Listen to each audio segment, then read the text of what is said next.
जय हिंद दोस्तों। UPSC PT 2023 के संभव सीरीज के इस वीडियो में आपका स्वागत है। तो चलिए आज के क्वेश्चन को देखते हैं। क्वेश्चन नंबर 1 है, निम्नलिखित कथनों पर विचार कीजिए। पहला कथन, ग्रेट इंडियन सर्कस पहला आधुनिक भारतीय सर्कस था जिसकी स्थापना विष्णु पंत छत्ते ने की थी। यह कथन सही है। ग्रेट इंडियन सर्कस पहला आधुनिक भारतीय सर्कस था जिसकी स्थापना विष्णु पंत छत्ते ने की थी, जो एक निपुण घुड़सवार और गायक भी थे। दूसरा कथन है, केरल को भारतीय सर्कस के पालना के रूप में जाना जाने लगा। यह भी कथन सही है। इसे कंपनियों को किन्हीं कन्नन के छात्रों द्वारा शुरू किया गया था। इस प्रकार केरल को भारतीय सर्कस के पालना के रूप में जाना जाने लगा। उपर्युक्त कथनों में से कौन सा कथन सही है? इसमें दोनों कथन सही हैं। इसका सही उत्तर होगा विकल्प सी, 1 और 2 दोनों। नेक्स्ट क्वेश्चन, निम्नलिखित में से किसे यूनेस्को की अमूर्त सांस्कृतिक विरासत की सूची में शामिल किया गया है? इसमें देखें, विकल्प ए में दिया है छऊ, कुट्टियट्टम, मुदियट्टू, दुर्गा पूजा, रासलीला। विकल्प बी में दिया है कुट्टियट्टम, मुदियट्टी, दुर्गा पूजा, रासलीला और कालबेलिया। विकल्प सी में दिया हुआ है मुदियट्टू, दुर्गा पूजा, रासलीला, कालबेलिया और सत्कीर्तन। और विकल्प डी में दिया हुआ है कालबेलिया, छऊ, कुडियट्टम, मुड्डीएयू, दुर्गा पूजा। अगर जो देखें तो मानवता की अमूर्त सांस्कृतिक विरासत की प्रतिनिधि सूची में भारत के निम्नलिखित को अमूर्त विरासत में शामिल किया गया। इसमें देखें तो कालबेलिया को इसमें शामिल किया गया है 2010 में। उसके बाद देखें इसमें छऊ को भी शामिल किया गया है, फिर कुडियट्टम को भी शामिल किया गया है, मुड्डीएट्टू को भी शामिल किया गया है और दुर्गा पूजा को अभी हाल ही में शामिल किया गया है। तो इसका सही उत्तर होगा विकल्प डी। नेक्स्ट क्वेश्चन पे आते हैं। नेक्स्ट क्वेश्चन है, निम्नलिखित कथनों पर विचार कीजिए। पहला कथन, मुद्दीएट्टू केरल का धार्मिक रंगमंच है और इसमें देवी काली तथा दैत्य दारिका के बीच पौराणिक युद्ध को दर्शाया गया है। यह कथन सही है। एक पारंपरिक धार्मिक मंच रंगमंच जो मुद्दीएट्टू केरल केरल राज्य में किया जाने वाला एक लोक नृत्य और नाट्य है। इसमें देवी काली और राक्षस दरिका के बीच एक लड़ाई की पौराणिक कहानी को दर्शाया जाता है। यह नृत्य गांव के मंदिरों में फसल कटाई के मौसम के बाद फरवरी और मई के बीच किया जाता है, जिसे भगवती भाव का उस कहा भी जाता है। दूसरा कथन है, संकीर्तन मणिपुर का एक अनुवांशिक गायन और नृत्य कला है और यह मणिपुर वैष्णो के जीवन के धार्मिक अवसरों को चिन्हित करने के लिए किया जाता है। यह भी कथन सही है। यह मणिपुर रीतिगत गायन, ढोल वादन और नृत्य कला है। यह कला रूपी मणिपुर वैष्णो के जीवन में धार्मिक अवसरों और विभिन्न चरणों को चिन्हित करने के लिए किया जाता है। उपरोक्त कथनों में से कौन सा कथन सही है? इसमें दोनों कथन सही हैं। इसका सही उत्तर होगा विकल्प सी, 1 और 2 दोनों। नेक्स्ट क्वेश्चन, निम्नलिखित को यूनेस्को की विरासत सूची में शामिल करने के संदर्भ में वर्ष के अनुसार आरोही क्रम में व्यवस्थित कीजिए। इसमें देखें तो आरोही क्रम में इसको व्यवस्थित करना है, यानी बढ़ते क्रम में। इसमें सबसे पहले कुडियट्टम को शामिल किया गया था। कुडियट्टम का जो वर्ष है वो 2008 में किया गया था। ठीक, कोलाबेलिया को भी शामिल किया गया है। इसमें कोलाबेलिया को इस सूची में 2010 में शामिल किया गया। संकीर्तन को इसमें देखें तो 2013 में शामिल किया गया और नवरोज को इसमें देखें तो इसको 2016 में शामिल किया गया। यानी ये सीरियल वाइज 1, 2, 3 और 4 ही होगा। नीचे दिए गए कोड का प्रयोग कर सही उत्तर चुनिए। इसका सही उत्तर विकल्प ए ही होगा, 1, 2, 3 और 4। नेक्स्ट क्वेश्चन है, निम्नलिखित कथनों पर विचार कीजिए। पहला कथन है, राष्ट्रीय अपराध रिकॉर्ड ब्यूरो एनसीआरबी की स्थापना वर्ष 1986 में गृह मंत्रालय के तहत की गई थी। यह कथन सही है। राष्ट्रीय ब्यूरो का मुख्यालय नई दिल्ली में है।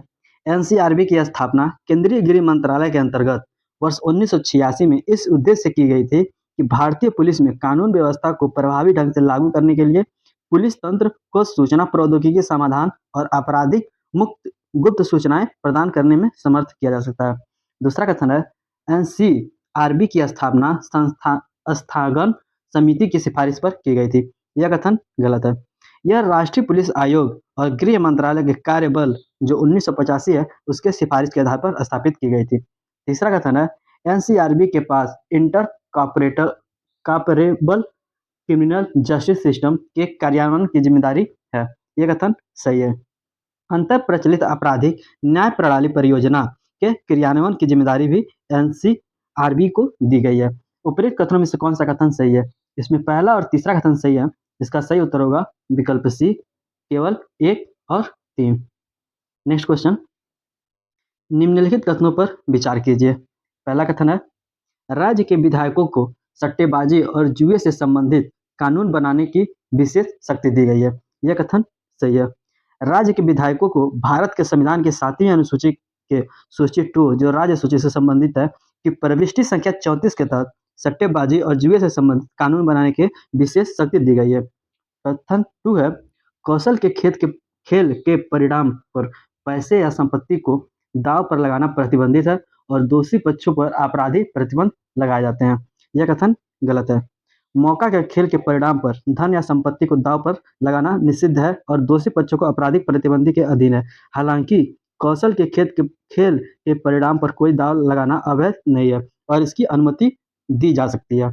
उपरोक्त कथनों में से कौन सा कथन सही है? इसमें केवल पहला कथन सही है। इसका सही उत्तर होगा विकल्प ए, केवल 1। नेक्स्ट क्वेश्चन, हाल ही में शुरू की गई बहिनी योजना किससे संबंधित है? पहला कथन है कार्यस्थल पर महिलाओं को सुरक्षा प्रदान करना। दूसरा, मुफ्त सैनिटरी पैड उपलब्ध कराने के लिए वेंडिंग मशीन की स्थापना। तीसरा, स्वयं सहायता समूहों को संस्थागत वित्तीय सहायता प्रदान करना। और विकल्प डी है सामाजिक और शैक्षणिक रूप से पिछड़े वर्गों के छात्रों को छात्रावास की सुविधा प्रदान करना। इसमें देखें तो जो बहिनी योजना है ये सिक्किम सरकार द्वारा मुफ्त सैनिटरी पैड प्रदान करने हेतु वेंडिंग मशीन स्थापित करने के लिए एक योजना की घोषणा की गई है। इसका सही उत्तर होगा विकल्प बी, मुफ्त सैनिटरी पैड उपलब्ध कराने के लिए वेंडिंग मशीन की स्थापना। नेक्स्ट क्वेश्चन, ऑस्ट्रेलिया समूह के बारे में निम्नलिखित कथनों पर विचार कीजिए। पहला कथन है यह सुनिश्चित करने का प्रयास करता है कि निर्यात रासायनिक या जैविक हथियारों के विकास में योगदान नहीं देता। यह कथन सही है। ऑस्ट्रेलिया समूह देशों का एक अनौपचारिक मंच है जो किसी भी ऐसी सामग्री के निर्यात को नियंत्रित कर यह सुनिश्चित करता है कि इसका उपयोग रासायनिक या जैविक हथियारों के विकास में न किया जाए। दूसरा कथन है सदस्य रासायनिक हथियार सम्मेलन और जैविक एवं विष हथियार सम्मेलन के तहत अपने दायित्वों को पूरा करने के लिए बाध्य हैं। यह भी कथन सही है।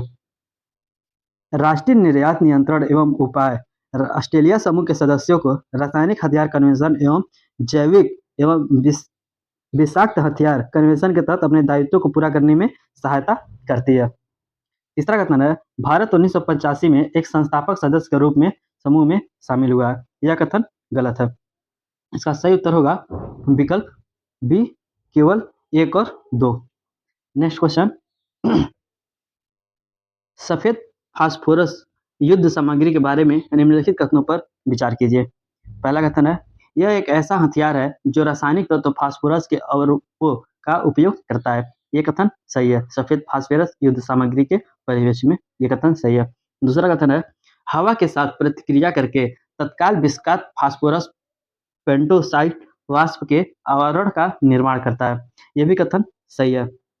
अपनी आक्रामकता क्षमताओं के अलावा सफेद फास्फोरस एक अत्यधिक तीव्र धुआं उत्पादन एजेंट के रूप में कार्य करता है जो हवा के साथ प्रतिक्रिया करके तत्काल विषाक्त फास्फोरस पेंटोक्साइड वाष्प के आवरण का निर्माण करता है। उपरोक्त कथनों में से कौन सा कथन सही है? इसमें दोनों कथन सही हैं। इसका सही उत्तर होगा विकल्प सी, 1 और 2 दोनों। नेक्स्ट क्वेश्चन, निम्नलिखित कथनों पर विचार कीजिए।